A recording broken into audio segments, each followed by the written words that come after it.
Well, that fire left many people with nowhere to go. In some business, they became shelters. News 9's Nick Robinson in Coloma. He's got a look at how one business stepped up to help those in need.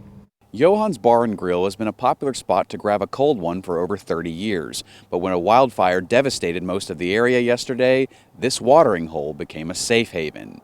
People in Coloma were put directly in the path of a fire that devastated over 800 acres, forcing them to grab whatever fit in their cars and get out immediately. Stephen Johannes was one of them. And at the time it was heading towards my house and property, and it was bad. And the only thing that really saved my property was the wind shifted. One friend of mine, his mom and dad lost their entire house.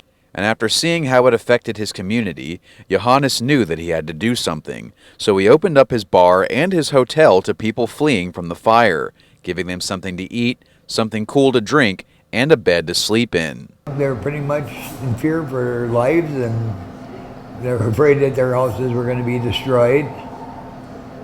And they just wanted to find a safe haven. And Johannes said he was happy to help.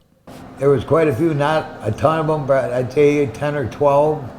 A couple of them rented rooms across the street because they were afraid to go home because the fire was still raging. But the real heroes, he says, were the first responders. That was one terrible fire, probably the worst fire I've ever seen in my life. And they did a good job by containing it and getting it out. Officials tell me that parts of the area could start opening back up today and tomorrow. In Coloma, Nick Robinson, News 9 WAOW.